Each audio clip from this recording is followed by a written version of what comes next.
Olá, pessoal. Obrigado aí para quem aceitou o convite, está assistindo. Nós vamos conversar com dois professores de São Paulo, da cidade de São Paulo. O professor Paulo Cruz, professor de filosofia, ele dá aula tanto na rede pública quanto na rede privada. A Paula Rosisca, que também dá aula na rede pública. Nós vamos conversar sobre essa questão do momento, que é a relação dos professores e das escolas com a volta da aula presencial. É uma questão muito complexa, porque existem movimentos pedindo a volta às aulas. Os professores se dividem, têm uma posição muito forte por ainda se manter o isolamento e não ter a aula presencial, se manter a aula online. Depois de um ano, né, porque foi um ano de aprendizado, de como dar aula online, de como se estruturar, e essa curva de aprendizado meio que já avançou. Né? Depois de um ano, as pessoas meio que já, não vamos dizer que já aprenderam totalmente como dar ou receber aula online, mas nós estamos mais avançados que a gente estava há um ano. E também estamos caminhando com vacinação. Então, também um argumento de quem acha que podia esperar mais um pouco é porque, bem ou mal, as coisas estão funcionando de forma online e nós estamos já começando um processo de vacinação. Então, poderia se esperar mais um pouco, para quem já esperou um ano, esperar mais um pouquinho e já reabrir quando as crianças e professores estivessem vacinados. Então, a gente vê muito debate nos jornais, nas redes sociais, com pessoas que não são da área de educação e não estão no dia a dia da educação. Então, eu quis conversar com dois professores que dão aula, que estão trabalhando, que estão na ativa, para dar a perspectiva real do que está acontecendo, qual é a situação e de onde vem a posição deles. Então, para começar a conversa, eu vou fazer aqui uma pequena provocação, que é o seguinte: os defensores da volta à aula presencial, muita gente fica chamando o professor de vagabundo. Eles querem ficar em casa, eles querem receber sem trabalhar, eles querem ficar no bem bom enquanto as crianças ficam com depressão em casa, enfim. Então, a primeira pergunta / provocação que eu vou fazer para vocês é: professor é vagabundo? Quem quer ficar em casa dando aula online faz isso por preguiça e vagabundagem ou tem um motivo defensável para isso? Vou começar com você, Paula. Bem-vindo. Obrigado. Obrigada pelo convite. E, pois é, eu sou chamada de vagabunda só por ser professora de escola pública, eu já até me acostumei. Passei recentemente numa alergologista para obedecer ao decreto da Prefeitura de São Paulo, porque eu sou asmática. Né? A asma é uma doença obstrutiva pulmonar crônica, né? Então, eu sou asmática, então eu sou do grupo de risco. E até então, bastava a declaração que eu fiz há 11 anos, quando eu entrei na prefeitura, fiz a perícia e eu coloquei que era asmática. E essa declaração valia porque podia me prejudicar, né? De repente você declara que você é asmático e eles não te liberam para começar a trabalhar, né? Isso, então, há 11 anos, a minha palavra valia. Hoje ela não vale mais. Hoje, a minha declaração de ser asmática, ela parece que é o quê? Eu estou mentindo para ficar dando aula online, né? E então precisamos, e claro, não tem médico na rede pública, está tudo lotado, então gastando com médico particular, passei na alergologista para conseguir os laudos, tive que refazer todos os meus exames de alergia, então eu já tinha dito que ficaria no teletrabalho, nas aulas online, até porque muitas mães da escola da prefeitura, elas optaram também por manter o ensino à distância, porque essas mães que conhecem como funciona a escola pública de fato, elas também não confiam muito nesses protocolos. Então, elas não confiam, elas não querem mandar. Então, algumas, e não foram poucas não, tá? Optaram ainda pelo ensino à distância. Então, eu optei por turmas de ensino à distância, até que houvesse uma segurança para todos. Então, isso é a minha vagabundagem aí. E você, Paulo, você é vagabundo ou não? Pois é, então, eu acho estranho essa alegação. Bom, primeiro, obrigado, Alexandre, pelo convite, né? Paulo, é sempre Eu que agradeço aí a estar gentileza. contigo e conversar sobre educação, que é um assunto que nos motiva e nos move, né? mas falar de educação do jeito sério, né? Então, quer dizer, não de modo idealizado, não achando que a educação é uma coisa, né? É um serviço, né? E que tem lá a sua profundidade e que a gente deve abordar, mas também sem idealização. Bom, assim, eu não parei de trabalhar. Então, eu estou trabalhando e trabalhando muito desde o ano passado, assim. Então, quer dizer, a gente parou, entrou em férias em abril, voltou em maio, anteciparam as férias, né? Voltou em maio. Eu já voltei com aulas online na escola particular que eu dou aula e também voltei com aulas online na escola pública, né? Então, eu entendo a realidade de muitas escolas, porque tiveram muitas escolas que simplesmente não tiveram nada o ano inteiro. Isso é verdade. Que simplesmente ninguém fez nada. Os professores mandavam uma atividade de vez em quando, os alunos devolviam se quisessem. Então, teve escola que foi mesmo um negócio meio que vai como vai. Mas no meu caso particular, eu dei aula o ano todo. Então, eu dava aula a semana toda. Eu só não dava aula às segundas-feiras, mas terça, quarta, quinta, inclusive na quarta-feira eu dava aula de manhã, de tarde e à noite, né? Então, eu dei aula o ano todo. E aí, soma-se a isso o fato de você dar aula online com todas as dificuldades que você tem de dar aula online para adolescente, certo? Eu como sou professor de filosofia, as minhas aulas ou são muito dinâmicas ou são muito teóricas, né? Então, para você fazer uma aula dinâmica, como eu gosto de fazer na escola, online é muito mais difícil. Então, quer dizer, era ligar a câmera e o microfone e falar 50 minutos, assim, né? Então, o desgaste é muito maior, a burocracia aumentou sensivelmente, né, no ano passado, um monte de relatório, um monte de coisa, um monte de folha de coisa para preencher, trabalhos, recebendo trabalhos online. Então, o aluno manda trabalho para você, ele não tem o trabalho de colocar o nome dele no arquivo, por exemplo. Então, você recebe lá um IMG 05432257.jpg, porque ele tirou uma foto da folha do caderno e te mandou. Então, você tinha que organizar os trabalhos, colocar nome nos arquivos, separar em pasta. Olha, um trabalho absurdo, assim. Então, muitas escolas trabalharam muito o ano passado.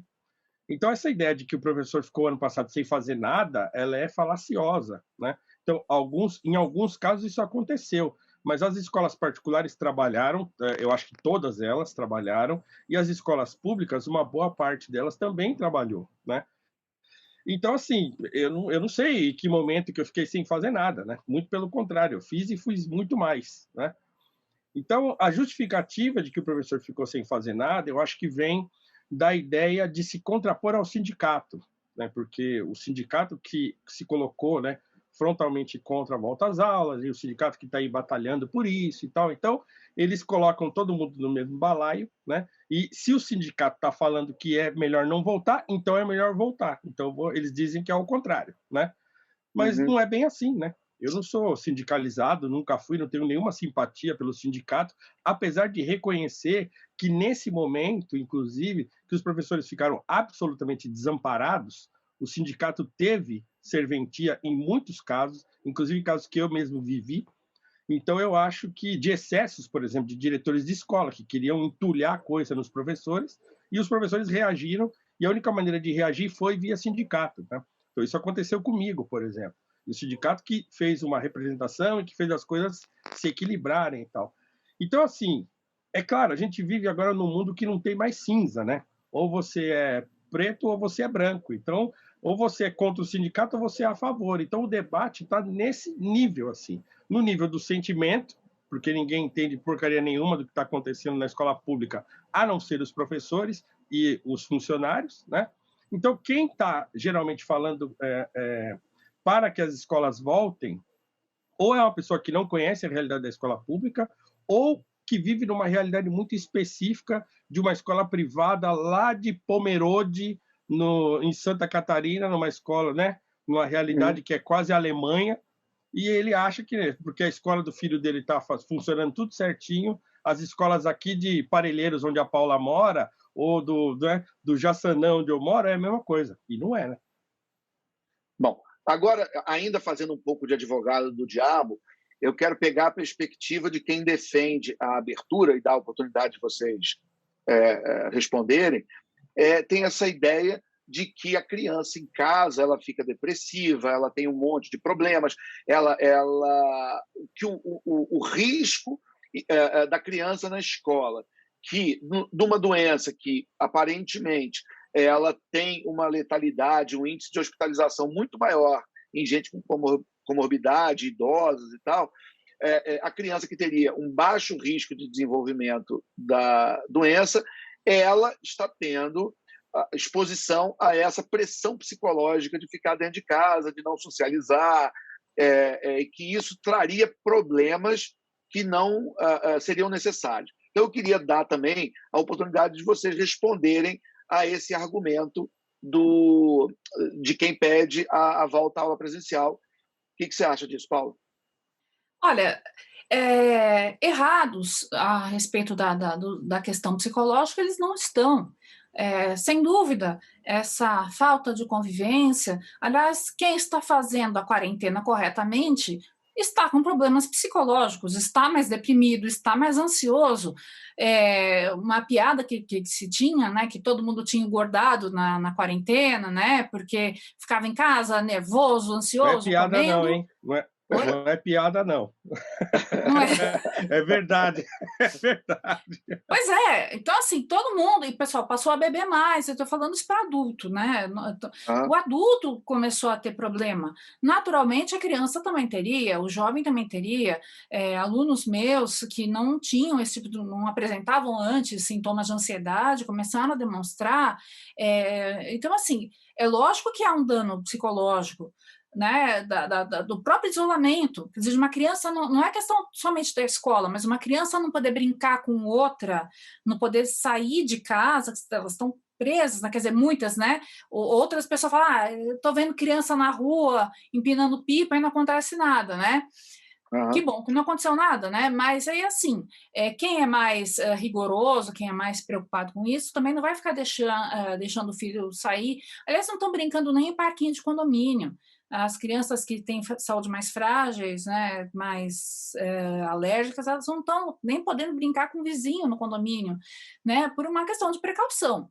Então, é claro que acontecerá naturalmente um abalo psicológico, como aconteceu para todo mundo que está seguindo a quarentena está realmente mais deprimido, mais ansioso, então, naturalmente aconteceria isso. Agora, será que, porque a questão será que o risco vale a pena, né? E até é curioso porque justamente essas pessoas agora, muitos de escolas particulares de elite, de repente começaram a demonstrar uma preocupação incrível com o psicológico de criança pobre. É legal, acho até bacana isso. Mas até ontem eles estavam defendendo o homeschooling com unhas e dentes, porque até ontem a outra maneira de chamar professor de vagabundo era chamar professor de doutrinador, era falar que as escolas públicas não ensinavam nada, que a escola pública era um sequestro que o Estado fazia dessas crianças e desses jovens e submeter essas crianças e esses jovens ao contato com o doutrinador. Então, mesmo a criancinha, e aí a gente conhece. Paula. Muito bom ponto, muito bom ponto.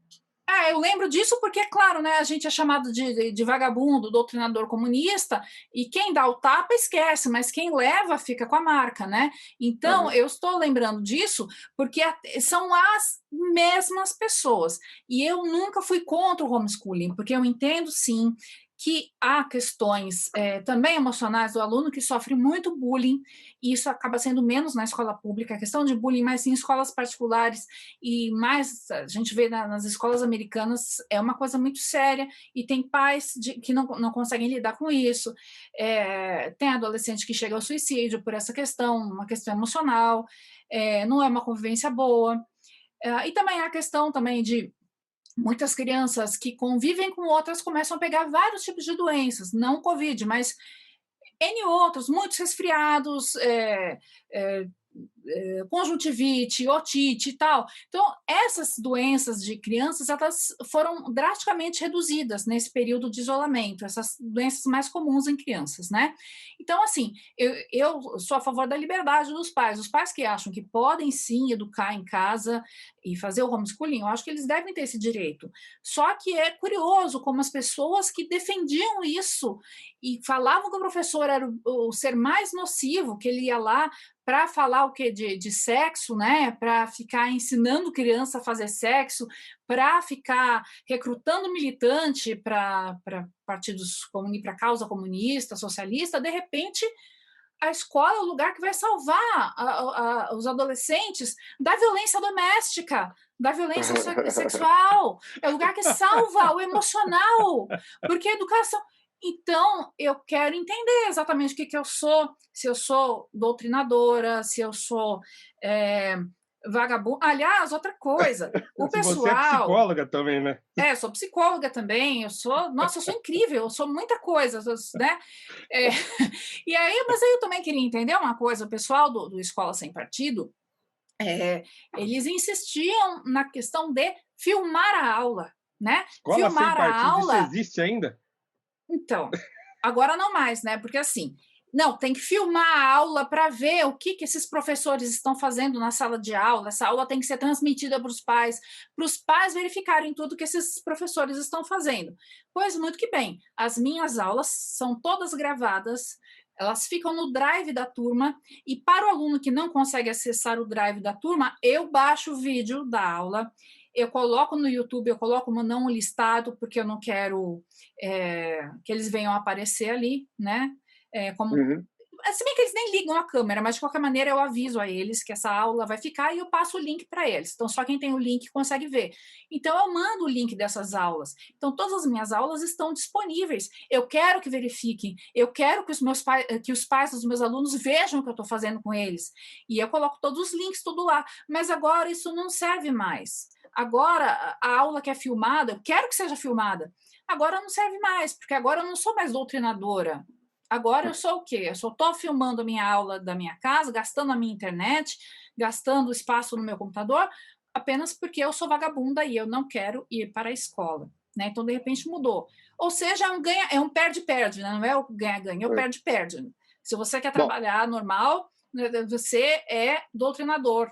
Né? Você está sempre errado, né? Esse que é o ponto. Né? Você exatamente. Tá sempre errado. Está sempre errado. Então, você é um doutrinador que quer sequestrar, sequestrar ideologicamente os seus alunos. E tá bom, é por isso que você está na sala de aula. Mas se você... Deixa eu falar agora deixa eu ver a perspectiva do Paulo desse negócio também. Paulo, o que você achou desse ponto aí a Paula levantou uma riqueza de assuntos aí muito bom. Queria que você também comentasse aí os pontos que ela levantou. Então, primeiro começando da pergunta inicial, assim, o risco de contágio é menor ou maior. Então, o fato é assim, o vírus é ainda uma incógnita, né, em muitos sentidos para os cientistas. Agora ele já está mutando, há mutações dele por aí. Então, quer dizer, já há registro de contágios em crianças, já há escolas aí fora do país em que o contágio aumentou quando as crianças voltaram para a escola. Então, assim, o argumento de que as crianças transmitem menos e se contagiam menos, ele é válido até a página 2. Então, ele é válido, né, assim, relativamente válido. Então, isso pode mudar, né, e, na verdade, pode não ser isso, podem descobrir daqui a pouco que não era bem assim. Então, acho que esse é um ponto. Então, não dá para a gente apostar numa coisa que ainda está em transição, né? Então, quando eles falam, já foi provado que as crianças não transmitem mais. As mesmas pessoas que falam que já foi provado que as crianças não transmitem mais e não sei o que lá, é mais ou menos o mesmo pessoal também que diz que a vacina não tem comprovação científica. Né? Então, assim, fica esse negócio. Então, para uma coisa que serve para mim, a ciência está valendo, para uma coisa que não serve para mim, a ciência não está valendo. E quando o político dele de estimação compra vacina, no mesmo instante a vacina vira uma maravilha, uma panaceia. No mesmo minuto. Até o minuto anterior, a vacina era questionável, efeito colateral e vira jacaré. No momento, naquele segundo que o político dele de estimação compra a vacina, ela vira 100% de eficácia, maravilhosa, a salvação do mundo. Né? E aí tem um outro detalhe, assim, que a realidade da escola, a escola privada não é muito assim, mas a realidade da escola pública, por exemplo, tem funcionários de escola pública muito antigos já. Então tem muita gente de grupo de risco dentro das escolas públicas, tem muito pessoal mais velho nas escolas públicas, cheio de comorbidades, já inclusive pelos anos que trabalha na escola pública, a pessoa vai ficando detonada de trabalhar na escola pública, é uma realidade tão difícil. Então, assim, o efetivo da escola pública diminuiu, né? Então, não tem muita gente trabalhando na escola pública, já não tinha em condições normais, né? Falta de professor, falta de funcionário, então isso é comum. Agora, então, voltando às aulas presenciais e tentando resguardar as pessoas que estão no grupo de risco, o efetivo diminuiu ainda mais. Então, quer dizer, você abre a escola, e aí você abre a escola com capacidade lá de 35%, que foi o que parece que determinaram aí os governadores e prefeitos, mas mesmo com menos gente, a depender do tamanho da escola, é muito difícil você tomar conta com um funcionário, com dois. Então, no caso da escola que eu dou aula, por exemplo, tem um funcionário, né? A vice-diretora tem que ficar andando lá para fazer o papel como a gente falava antes, bedel, né? Para ficar tomando conta dos alunos e tal. Então, a realidade da escola pública não é essa coisa que essas pessoas falam no Twitter, entende? É muito complicado, muito, porque a estrutura é feita para não funcionar. É isso. Então, cara, como é que o cara que criticava a escola pública agora há pouco, né, que é o que a Paula falou, o mesmo cara que criticava a escola pública, que critica o Estado, que diz que o Estado não pode gerir a educação e que tem que ter homeschooling, porque o Estado não tem capacidade de educar. Então, essa mesma pessoa agora está querendo que o pessoal volte para a escola pública, que não tem a mínima estrutura, né? Então, esse é o problema. Achar que porque o protocolo existe num papel, vai ter álcool em gel em todas as salas de aula, vai ter, né, entendeu? Agora, não vai acontecer, né? Como já não está acontecendo. Você achar que o adolescente da escola pública, que vem há décadas sendo ensinado a não obedecer nenhuma regra, que agora ele vai obedecer, ele vai chegar na escola pública lá e vai falar assim, não, agora eu preciso manter distanciamento, agora eu preciso passar álcool em gel na minha mão, agora eu não posso... Não vai acontecer, como não está acontecendo. Então, eu Ô, falei disso em Paulo, artigos na Gazeta do Povo. Não ô, acontece, Paulo, não adianta. você, e depois eu vou perguntar para a Paula, na experiência de vocês, variando a idade do aluno, varia também a maneira como lidar e controlar o aluno e fazer com que ele obedeça os protocolos, ou não? Quer dizer, você vê ou todo aluno, basicamente, de 4 a 18 anos, reage parecido? Como é que é? A minha experiência, assim, eu até dei aula para ensino fundamental 1 durante um tempo, mas era uma escola particular, um ambiente mais controlado, assim, né? Então eu não sei, eu não conheço muito bem a realidade da escola municipal, por exemplo, que lida com ensino fundamental, alfabetização e tal. Mas eu sei que, assim, anos finais do ensino fundamental, 8º ano, 9º ano, e o ensino médio, você não controla esses caras, não adianta, né? Você não controla. Você, assim, você fica equilibrando o prato. Então, não controla. Agora, eu não sei o que a Paula conhece, e ela conhece muito bem essa realidade dos planos iniciais do ensino fundamental, se na escola pública é também tão difícil quanto o ensino médio. Então, eu não sou alfabetizadora, né? Eu sou professora de ensino fundamental 2 e médio. Porém, durante uma fase desse tempo todo que eu passei na prefeitura, eu assumi a sala de leitura. E a sala de leitura da escola, ela tem que atender a escola inteira. Então, eu tinha alunos desde o primeiro aninho, que chegava lá com 6 anos, ao pessoal da EJA, com 60 anos. E para mim, eu passei até a respeitar muito mais as professoras do nível 1, porque é uma dificuldade imensa. Essas crianças chegam lá numa agitação, é um barulho, é uma correria.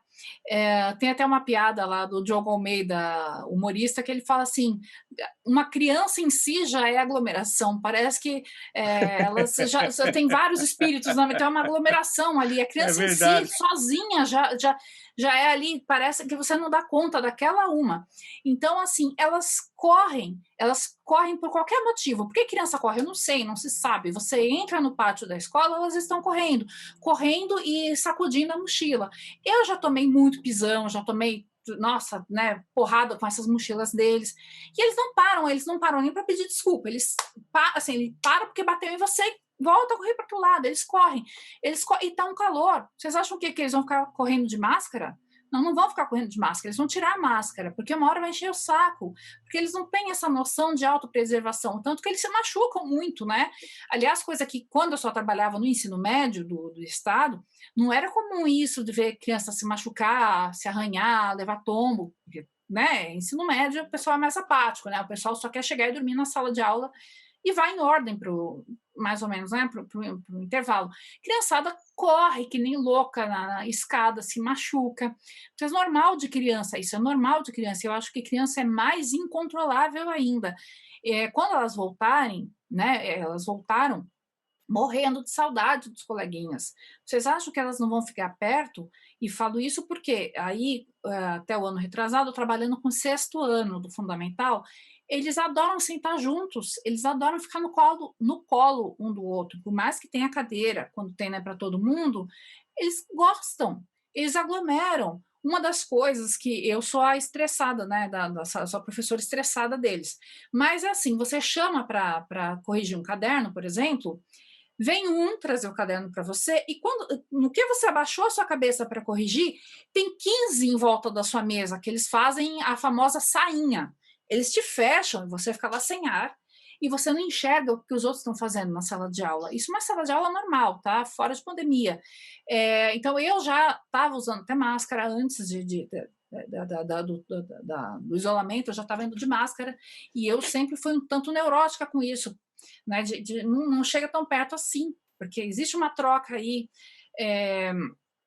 de vapores aí, né, de saliva e tal, e eles falam alto, né, porque é barulho, toda escola pública é barulhenta, porque, eu não sei, a estrutura delas, a acústica da escola pública não é boa, não foi feito pensando nessa questão de acústica, assim, o prédio está lá e acabou.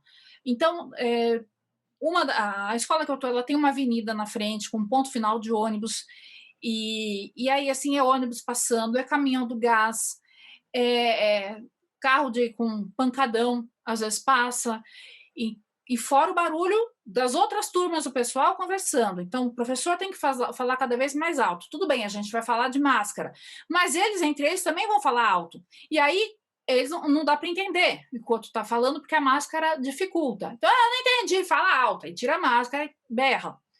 E aí, o professor também vai ter que falar mais alto. O pessoal não consegue fazer o quê? Leitura labial.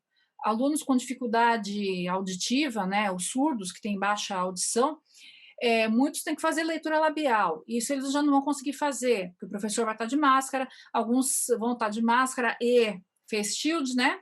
Então, não dá, e o professor vai ter que projetar muito a voz dele. Mas aí vem a questão também, que se tem falado hoje, muito mais do que a questão de limpeza de superfície, essa coisa de ficar aferindo temperatura pessoal na entrada, essa medição de temperatura na entrada, isso daí é um teatro, gente, para fingir que está tudo bem. Tá? Isso daí piada. É piada, porque assim, se eles ficam assintomáticos, eles não vão estar com febre na hora que eles entraram lá, né? Mas podem estar com vírus. Mas o que se sabe hoje é que a questão da ventilação é muito importante. Então, hoje tem que dar aula com a porta aberta, correto, para ventilar. Alguém já viu como são as janelas das escolas públicas?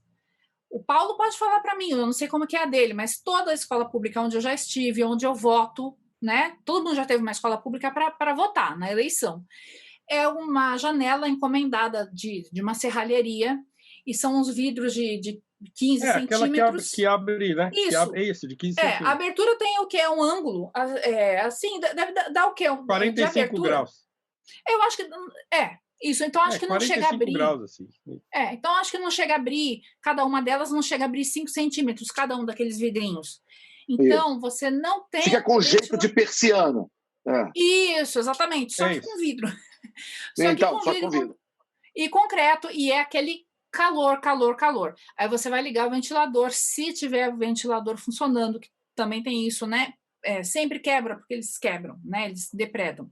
A escola pública vai fazer isso, porque eles não são cobrados caso eles depredem a estrutura, não precisa pagar nada, então, claro que eles quebram, né? É divertido. Então, se tiver o ventilador, ele vai estar lá fazendo barulho, e ainda assim a ventilação não vai ser suficiente, porque a janela não abre. Então, você tem aí um problema. Então, você já começa com o problema da ventilação. A segunda coisa é que, hoje em dia, as companhias aéreas já estão proibindo o embarque com máscara de tecido. Com essas novas variações do vírus, que são muito mais contagiosas, o contágio é maior, a máscara de tecido já não é mais suficiente. Então, aí a minha alergologista falou para mim, e eu já tenho lido isso faz tempo, tem que ser a N95, mas com selo do Inmetro, não essas que vêm da China, ou a PFF2 sem válvula. É o único jeito da gente se proteger e não passar para os outros. Os nossos alunos vão lá com a máscara, muitos eu sei que, assim, na hora de trocar a máscara, o que eles fazem? Eles tiram, viram do avesso e colocam. É assim que se faz a troca de máscara. Então, assim, aquele tecido, se estiver infectado, quem chegar perto estará bem ferrado. Então... Deixa eu aproveitar e pegar uma quinta também, já que você está falando de máscara e tal. Eu queria que vocês explicassem, a gente já caminhando para o final, vocês explicassem qual é a relação do poder público, das secretarias. Elas estão equipando as escolas, os professores estão bem informados, os alunos. Como é que é a relação de vocês com a prefeitura, com os governos de estado? Como é que vocês avaliam? Eles estão fornecendo o que tem que fornecer ou não? O que falta? Enfim. Alexandre, você conhece a realidade do Estado brasileiro, né? Então, quer dizer, a gente não precisaria dourar muito a pílula aqui para entender que o Estado não funciona, que é ineficiente, coisa e tal. Então, quer dizer, eu não sei agora, não lembro, talvez a Paula se lembre, a quantidade, o número de escolas totais que tem no estado de São Paulo. Então, milhares de escolas e tal. Então, quer dizer, vai ter escola que vai fazer tudo certinho? Vai. Talvez uma escola menor, em que o gestor, o diretor da escola seja muito bom, seja um cara muito aplicado, uma pessoa muito aplicada, então ele até consiga fazer o máximo que ele pode para que as coisas funcionem. Mas essa não é a realidade geral. Então, tem escola que não vai receber, que o álcool em gel nem vai chegar, né? E que quem quiser vai ter que levar de casa. Quem quiser ter sabonete no banheiro vai ter que levar de casa, que não vai ter papel no banheiro, não vai ter, entende? Então, quer dizer, por exemplo, você tem aquela coisa da folha de papel para você secar a mão ou aquele negócio de ar para secar a mão? Qual que é melhor, né? Então, a realidade é essa, não funciona. Então, vai ter escola que vai funcionar, pode ter até que tem escola que vai funcionar, mas tem escola que não vai funcionar. Vou dar um exemplo simples, né? Porque o diretor de escola, ele precisa ser um cara de gestão, uma pessoa que tenha vocação para gestão, vocação para fazer um trabalho de gestão adequado. E não é essa a regra, porque o diretor de escola é qualquer professor que vai lá, faz uma prova lá e faz um curso de pedagogia e entra. Então, tem muitos gestores de escola, muitos diretores de escola, que simplesmente não sabem gerir a escola. E estão lá, e eles vão fazendo aquilo que dá para ele disfarçar que funciona, e não funciona. Então, a realidade é muito dramática. A Paula falou um monte de coisa importante. Por exemplo, na escola que eu dou aula, do Estado, a adesão foi baixíssima. Então, tem sala de aula lá que tem 3, 4 alunos. Então, assim, os pais já não confiam mesmo. Então, não mandaram os filhos para a escola. Outro detalhe, essa coisa da ventilação. Além da janela ser essa janela de 45 graus, que abre pouco, a estrutura das escolas física, dos prédios, não favorece a ventilação. Então, não tem ventilação. Você não abre a janela e o vento passa e entra. Não acontece isso. Porque a maioria das escolas tem uma estrutura que não favorece a ventilação. Essa coisa do ventilador. Tem sala que tem sala que não tem, né? Então, é assim, tudo... Aí falaram, vai ser merenda... como é que fala? Merenda seca, né? Para a pessoa pegar num saquinho lá um biscoito e comer e tal. Isso também não está acontecendo, né? Então, assim, a realidade é muito diferente dessa idealização sentimentalista que estão fazendo na internet, né? De que é importante, é melhor a criança na escola do que na rua empinando pipa. Às vezes ela empinando pipa está mais segura do que na escola, porque ela está empinando pipa sozinha. Está no meio de um monte de criança longe num campinho e lá na escola ela está aglomerando, né? Então, a realidade é muito diferente dessa idealização. Eu até entendo a importância, eu queria que voltasse também, como já voltou, né? Então, a questão não é voltar ou não voltar, né? Porque, assim, a gente quer que volte. Eu adoro dar aula, eu larguei uma carreira para ser professor porque eu gosto de dar aula, gosto de sala de aula. Mas o problema é, quem está na realidade da escola pública sabe que os protocolos não serão obedecidos e a gente vai estar exposto, né? Aí a Paula falou, por exemplo, do negócio da máscara e do face shield, não sei o quê. Rapaz, eu dou aula 2 dias e já estou morrendo. A garganta vai para o saco. Porque na escola pública que eu dou aula ainda é um bairro um pouco mais retirado, assim, né? Não fica no meio do trânsito. Mas agora começaram a construir um prédio do lado. Então tem caminhão passando tem obra, né? Caminhão passando o tempo todo. Na escola particular, não, já é numa avenida também, tem ônibus, tem um monte de coisa. Aí eu ligo 2 ventiladores dentro da sala, os alunos que falam mais alto, você tem que aumentar a sua voz, porque você não tem um microfone de lapela, você fala baixinho, o aluno ouve, porque ele está com um fonezinho de ouvido. Não, não, então você tem que gritar. Né? Então, assim, é antipedagógico também o negócio. E eles estariam, se ele estivesse em casa, recebendo aquele conteúdo, provavelmente ele estava ouvindo melhor, não é isso? Exatamente. Se ele estivesse em casa, tá, tudo bem que a probabilidade dele dispersar é similar, se não for maior, ele em casa com a câmera fechada, fazendo outra coisa enquanto está ouvindo a aula. Tá bom, tudo bem. Mas ele também não presta atenção na escola. Agora, ele em casa, pelo menos ele estaria ouvindo com clareza o que você está explicando, e você não estaria se matando. Então, quem quer prestar atenção, poderia prestar atenção com mais propriedade do que lá na sala de aula, você com máscara, falando mais alto, né, e não sendo ouvido. Então, assim, a realidade é muito diferente da idealização que esse pessoal está fazendo. O Paulo deu a perspectiva da relação do poder público com a escola. Você, para complementar, Paulo, você não quer dar, de repente, a perspectiva da relação do poder público com os pais? Os pais estão informados, não estão? Como é que é hoje a tua relação e a relação da escola com os pais? Essa é ótima, hein? Essa é sensacional. Bom, então vou começar do começo, tá? O ano passado, nós, da prefeitura, fomos obrigados a fazer um curso, tá, de segurança sanitária, tá, a respeito da pandemia. Nós fomos obrigados a fazer esse curso. E esse curso, ele também, acredito que não esteja muito atualizado, né? Porque falava da questão do lanche, da merenda, se não seria melhor levar esses alunos, aí no caso das alfabetizadoras, né, primeira, quarta série, levar a turma para a sala, para comer dentro da sala de aula. O que hoje a gente sabe que não, pelo amor de Deus, né? Porque a parte de comer eu acho que é a mais perigosa, a parte da merenda, porque a parte que eles vão ter que tirar máscara e eles não vão comer em silêncio, né? Eles vão comer conversando porque é o intervalo, é a hora de poder conversar livremente com os coleguinhas. E vão comer e vão estar sem máscara, vão estar mastigando, e aí nisso vai voar vapor, né? Contagiado, contaminado. Então aí que ocorre o contágio, né?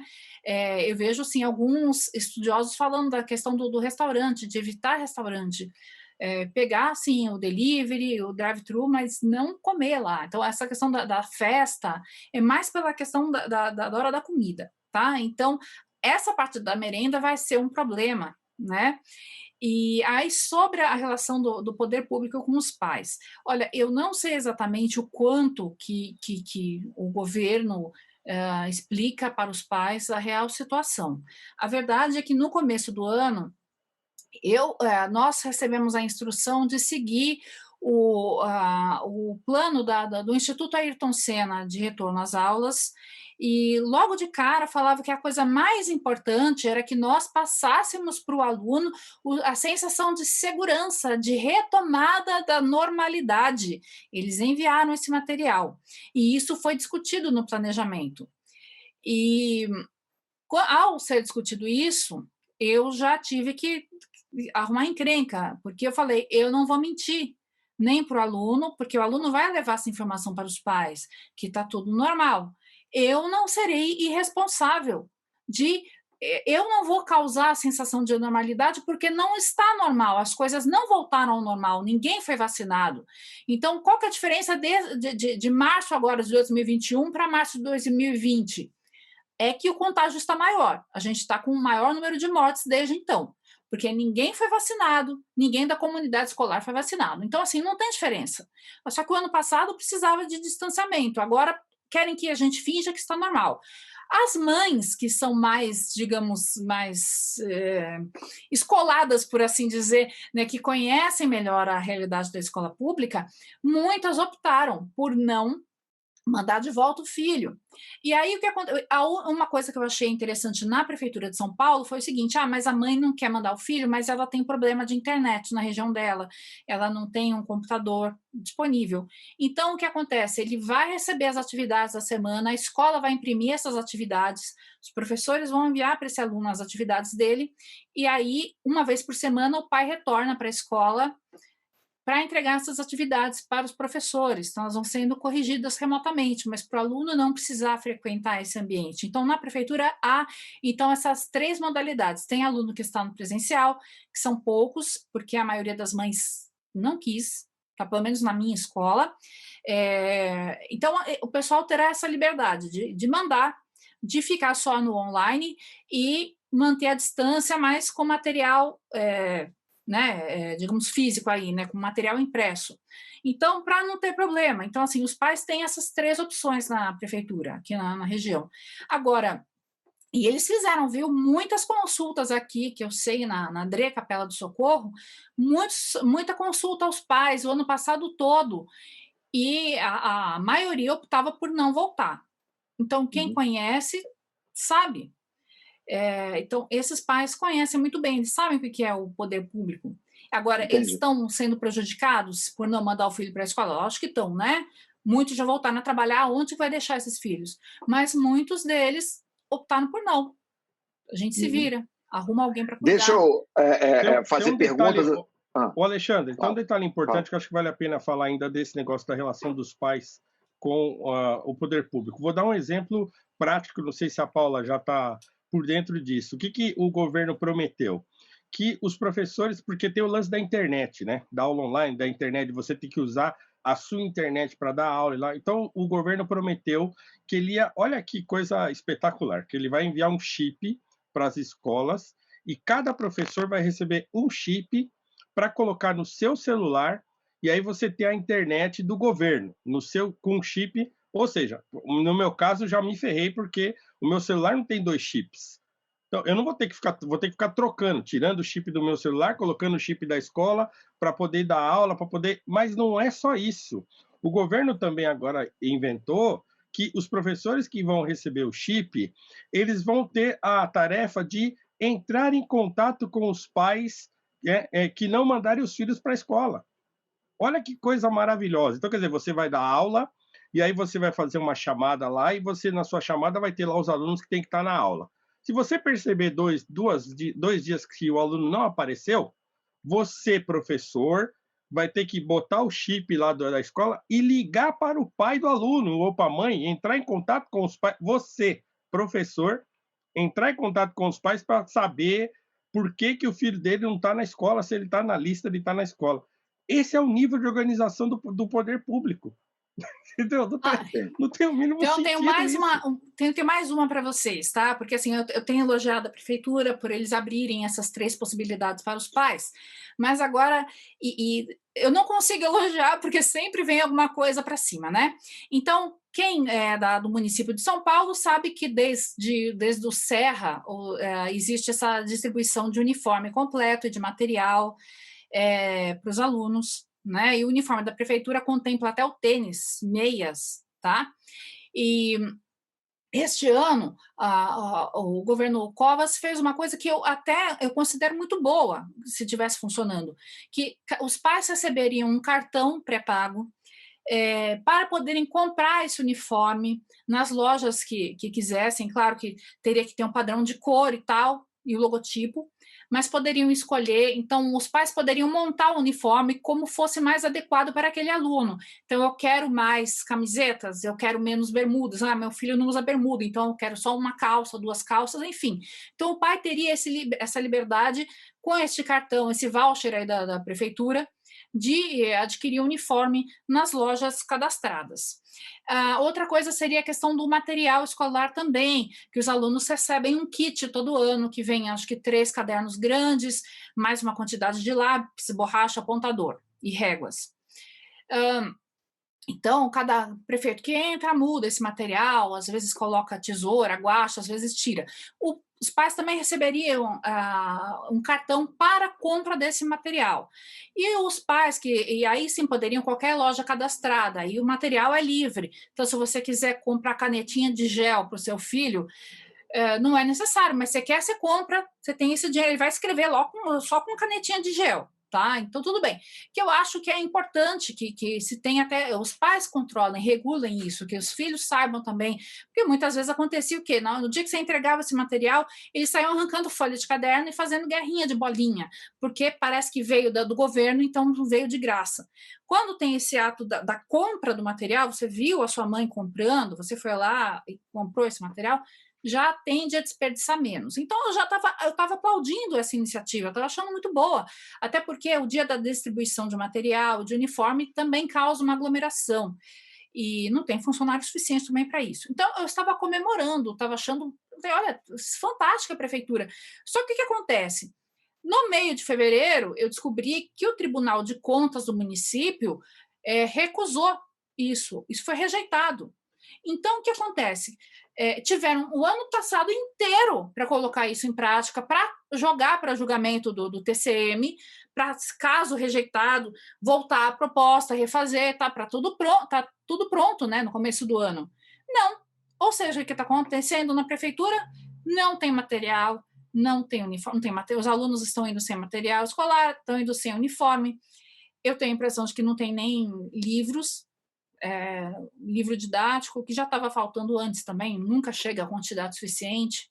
Então, assim, falta tudo. Então, se fala muito numa questão de planejamento, poxa, tiveram um ano para fazer isso, um ano para deixar tudo assim, no dia 1º, olha, o pai vai chegar aqui, vai receber o cartão e já sai e compra. Sabe, eu na véspera, não tinha nem que ser no dia 1º, né, de fevereiro, tinha que ser assim, olha, última semana de janeiro, vocês venham aqui, retirem, ou vocês vão receber por correio esse cartão, e já comprem esse material. Não, deixa o TCM julga em fevereiro. Recusou. Não planejaram nada. Não planejaram nada, exatamente. Acumulou tudo agora em janeiro. Deixa eu só pular aqui rápido, por causa do nosso tempo. Eu vou fazer uma última pergunta, que eu vou pedir uma resposta breve de vocês, depois a gente vai para a consideração final. A gente falou da perspectiva do professor, a perspectiva dos pais. Eu queria que rapidamente vocês dessem a sensação de vocês da perspectiva do aluno. Como é que o aluno está lidando com essas coisas de um ano para cá, esse ano? Está tendo problemas de desempenho, não está? E o que poderia ser feito para melhorar essa experiência? Uma resposta mais curtinha de cada um. Então, vou responder rapidamente. É curioso, né? Porque o aluno continua sendo o aluno, né? Então, os meus alunos que já eram muito participativos, os que já tinham uma nota bastante alta antes da pandemia, eles se desenvolveram muito bem, porque no ensino online a gente acaba tendo mais possibilidades de enviar muitos links, então a leitura é facilitada, né, material de graça, infinito, né, domínio público, então você tem como trabalhar mais coisas, e eles se desenvolveram muito, escreveram muito, utilizaram ferramentas boas, então esses alunos tiveram um desempenho fantástico. Aqueles que já não participaram também. E os medianos também tiveram um desempenho mediano. Pelo menos, então, nos meus 8º e 9º anos foi assim. Eu acho também que não muda muito, não. Tá mais ou menos a mesma coisa. Eu acho que aquele que estuda, ele se esforçou para estudar, mesmo online, se adaptou e correu atrás e tal. E aquele que não estuda, não estuda. Então, ano passado foi assim. Eu tive alunos no final do ano que falaram, poxa, foi legal pra caramba esse ano, tal, pô, a gente viu muita coisa, então pude passar documentário, pude conversar muito com eles, pude fazer muitos debates online, mas assim, são sempre os mesmos alunos que participam, que falam e tal, e aquele que não estuda mesmo, então não mudou muito. Eu acho que mudou para aquele que já não gosta de estudar, mudou porque ele não tinha mais quem atormentar em sala de aula, ele estava em casa sozinho, então ele desligava a câmera e ia dormir. Né? Então é isso que aconteceu. Mas eu acho que, da perspectiva do aluno, aquele que gosta de estudar, que entende a necessidade de aprender e tal, ele correu atrás. Entendi. Então, agora, para fechar, considerações finais de vocês aí, mais objetivo, que é da avaliação de vocês, o que deu certo, o que deu errado e o que deveria ser feito. Vamos dizer, se vocês fossem ou o governador de São Paulo ou o secretário de Educação, o que vocês acham que deveria ser feito? Tem que voltar, não tem que voltar? De que jeito? Quando? Qual é a recomendação de vocês a partir da perspectiva desse um ano aí de experiência e do que está acontecendo agora nessa retomada? Então, o problema, assim, é claro que tem que voltar, porque, assim, um ano depois, sem nenhuma perspectiva de planejamento e coisa e tal, então ia chegar uma hora, né, e contando também com a pouca tolerância do brasileiro em manter regras e tal, então, quer dizer, pela força do tempo e das possibilidades de piora da situação, tem que voltar, né? Então, a questão é como voltar. Então, a minha preocupação, e acho que a da Paula também, sempre foi essa: como voltar? E a gente sabe, porque eu estou falando, na escola particular é mais fácil de controlar, na escola pública não tem controle. Então, a gente sabia que voltar ia ser um risco muito grande. E é muito doloroso e é angustiante ver os professores ouvirem o secretário de Educação, por exemplo, falando na televisão e tal, como se tudo tivesse muito bem preparado, muito bem e tal. Isso é angustiante, porque a gente sabe que não está. Né? Então, para mim, o problema maior é esse: é a gente ficar assim, na frente da televisão, parecendo que está tudo bem, e lá atrás está tudo zoado. Então, para a gente é esse o problema maior, né? É a não compreensão de que não dá para organizar isso aí, porque o Estado brasileiro não tem capacidade de organizar a escola que já está desorganizada há muitas décadas. Então, a angústia é essa. Agora, que teria de voltar, eu não tenho dúvida, né? Mas que é um risco, que esse risco teria de estar sendo dito para a população, e não está. Então, isso causa essa falsa sensação que não, é só voltar porque está tudo bem, e não está tudo bem, né? Então, para mim, o problema é esse. Agora, se não era seguro voltar, então o poder público tinha que ter capacidade de comunicar isso à população. Não dá para voltar. Ah, mas já passou um ano. Não dá. Então, a gente vai fazer um esforço maior de transformar a experiência online melhor e tal, mas não dá para voltar agora. Mas não é isso. Então, quer dizer, toda essa desorganização está caindo mais uma vez nas costas dos professores, que estão expostos, né? Então, é essa a minha perspectiva. E fazer o que para melhorar? Então, não tem como melhorar, né? Num espaço de meses. Não tem. Então, é assim, né? Os professores estão se arriscando em nome de uma falsa sensação de normalidade. Paula? Então, acho que dava, assim, para pegar algumas experiências do ensino online, o ensino à distância. Acredito que isso, o que deu certo, deveria ser incorporado. Então, o celular que chegou a ser proibido em sala de aula, era a lei do governador José Serra, ficava fixado nas salas, era proibido o uso do celular na sala de aula, e hoje em dia é visto, sim, como uma ferramenta pedagógica. Só que, assim, o que dava para fazer melhor, dava para fazer melhor. Só que, assim, as escolas também não têm internet. Muitas vezes, eu sempre gastei o meu plano de dados para fazer chamada na internet, etc. Dava porque há alguns anos na prefeitura você já tem que fazer tudo online, né? Fica tudo lá registrado, lá no sistema. Então, era, sim, possível que algumas coisas fossem melhoradas, que se fizesse de fato um planejamento do tal do ensino híbrido. Então, ensino híbrido não, mas utilizar recursos que a internet provém. A gente tem inúmeros livros, sites, documentários que são gratuitos, que daria para a gente passar e disponibilizar isso, né, em sala de aula. Então, quando acabar isso, dava para incrementar essas aulas, né? Isso poderia ser investido em equipamento, né? Muitas escolas ainda usam lousa de giz, né? O projetor de A minha escola. A minha é lousa de giz. A Então, escola não tem internet também, hein? Então esse negócio, a escola particular tem internet em todas as salas, a gente está dando aula híbrida, no estado não tem. Então, assim, não tem internet, a lousa de giz. Então, assim, essa é a situação real. Entendi. Então, assim, desde que eu estou no Estado, existe sim essa crença de que o computador resolve tudo. Então, vamos equipar tudo com o computador, vamos mandar um monte de tablet, mandaram um monte de tablet que não funcionava. Não, mas assim, investir de verdade, com foco. Uma coisa que também acontece é que assim, nunca se consulta o professor, por exemplo, vamos investir em tecnologia na sua escola. Vocês preferem o quê?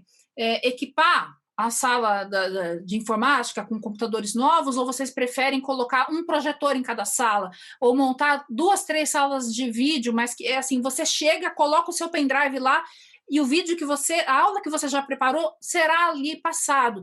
E você não vai ficar lá 40 minutos tentando ligar um equipamento que funciona capenga. Então, isso tudo poderia ser feito, teve tempo para ser feito. Eu não acho que está seguro, eu acho que as pessoas estão se arriscando por um ensino que não será bom. O presencial não vai ser bom, porque não são todos os alunos que podem ir. Então, assim, eu acho que está sendo um risco desnecessário. Então, se tivesse boa vontade, teria mapeado, de fato, quem são os alunos que não têm conexão, que não têm um celular que seja para acompanhar a aula, e aí sim teria providenciado, teria emprestado para esse aluno, teria fornecido, né, e não ficar dando chip para o professor usar a internet do Estado para fazer chamada. Então, a boa vontade, ela não ouve a realidade. Então, eles falam que estão investindo, estão mesmo, só que investindo como? Então, tem coisa que não adianta. Então, para mim, o ideal seria voltar com segurança e aproveitar aquilo que foi aprendido nesse 1 ano para melhorar a qualidade das aulas de todo mundo. Mas isso sou eu falando, eu tenho medo, eu sou do grupo de risco. Então, eu tenho receio e eu não pretendo me arriscar para uma aula que não vai ser boa. Inclusive, esse risco acaba sendo uma enganação. Né? Eu me sinto assim, eu não estou entrando, mas eu vejo os meus colegas que estão entrando nesse jogo e estão passando uma sensação de normalidade. Eu não vejo normalidade. A gente está com mais de 90% dos hospitais, dos leitos, até dos particulares de elite tomados.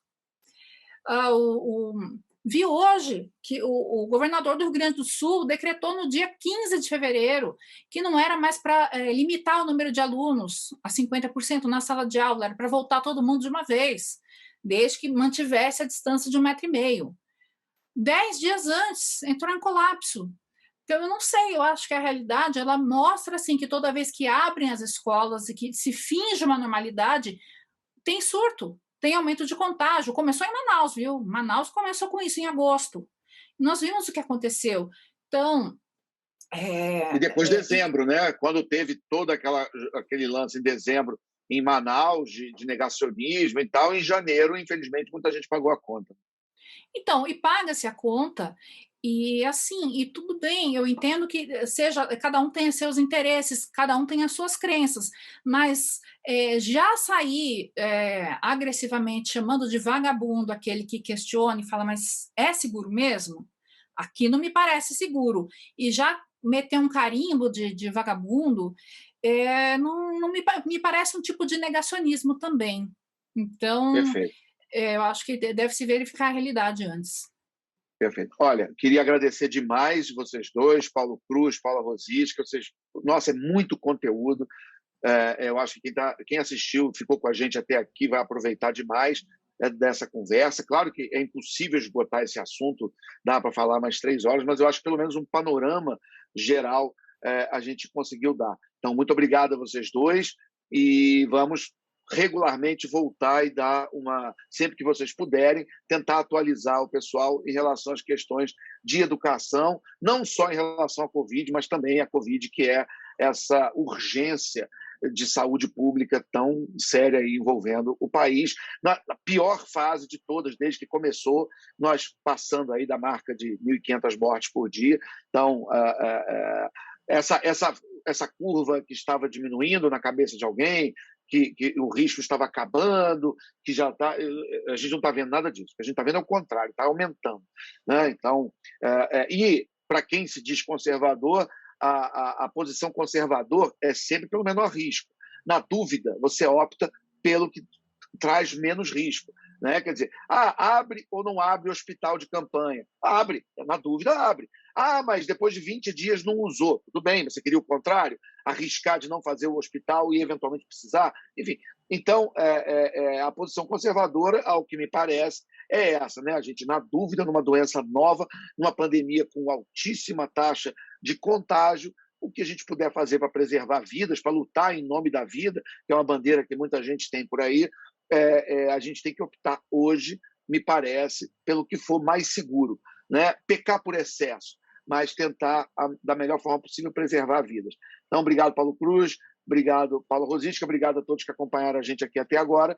A gente volta assim que a gente tiver novidades sobre esse assunto. Obrigado. Obrigado, Alexandre. Um abraço. Um abraço. Obrigada.